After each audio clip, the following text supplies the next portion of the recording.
चलिए, आज एक बहुत ही क्लासिक कहानी के पीछे की असली कहानी में गोता लगाते हैं। एक ऐसी रेस जिसने पूरी दुनिया की कल्पना को एक नई उड़ान दी थी। ये सिर्फ एक नॉवल नहीं है, बल्कि उस असल तकनीकी क्रांति का आईना है जिसने इस सफर को मुमकिन बनाया था। तो तैयार हो जाइए इस शानदार सफर के लिए। तो कहानी की शुरुआत होती है लंदन के एक नामी रिफॉर्म क्लब से, जहां एक सीधी सी चुनौती दी जाती है। जब फिलियस फॉग के एक साथी ने कहा, मैं 4,000 पाउंड की शर्त लगा सकता हूं कि इन हालात में ऐसी यात्रा हो ही नहीं सकती। ये एक ऐसी चुनौती थी जिसे नजरअंदाज करना मुश्किल था।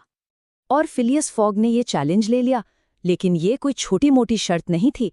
उन्होंने अपनी आधी से ज्यादा दौलत यानी 20,000 पाउंड दांव पर लगा दिए।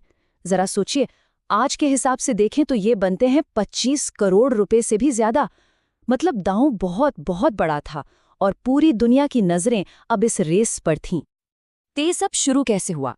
हुआ यूं कि एक अखबार में एक आर्टिकल छपा था जिसमें ये दावा था कि भारत में एक नया रेलवे सेक्शन खुल गया है और अब 80 दिनों में दुनिया का चक्कर लगाया जा सकता है।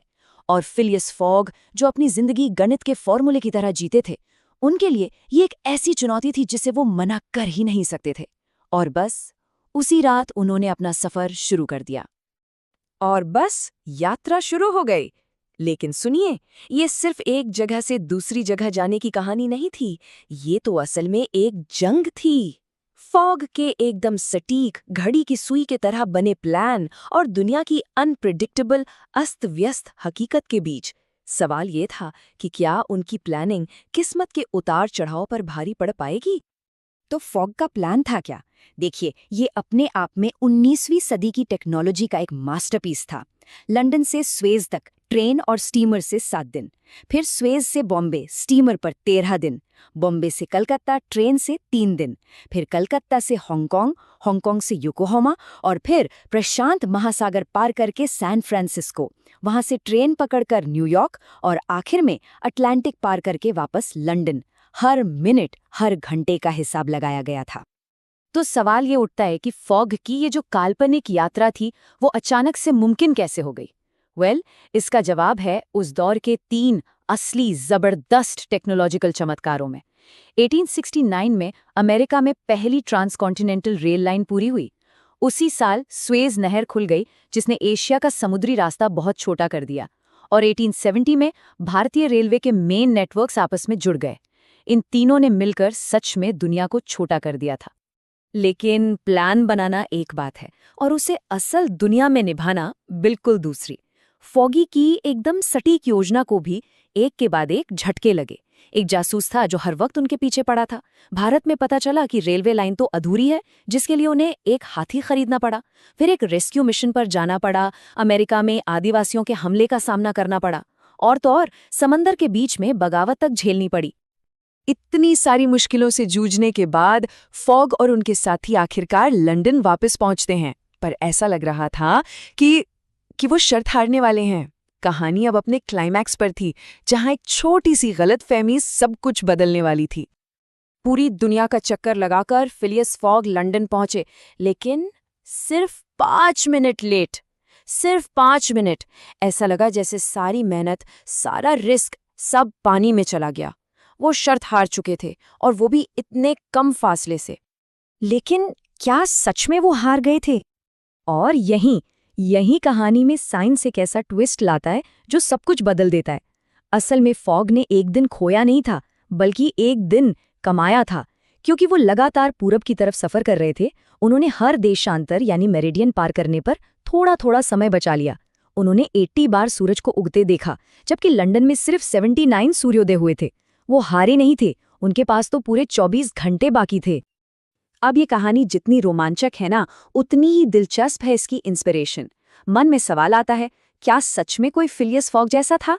चलिए पता लगाते हैं कि कहाँ फिक्शन और रियलिटी आपस में मिलते हैं। तो मिलिए जॉर्ज फ्रांसिस ट्रेन से। ये एक अमेरिकी बिजनेसमैन और एडवेंचरर थे, और माना जाता है कि फिलियस फॉग का किरदार इन्हीं से प्रेरित था।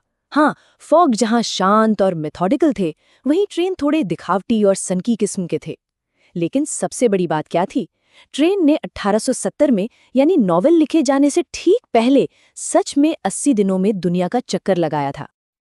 और मजे की बात ये है कि ट्रेन खुद भी ये मानते थे। उन्होंने बाद में दावा भी किया था, वर्न ने मेरी सारी लाइमलाइट चुरा ली, असली फिलियस फॉग तो मैं हूं। सोचिए जरा, ये दावा ही दिखाता है कि उस दौर की भावना कितनी एडवेंचरस थी, जहां हकीकत और कल्पना के बीच की लाइन बहुत धुंधली थी। और जैसे ही वर्ण का ये नॉवल आया, दुनिया में एक होड़ सी मच गई।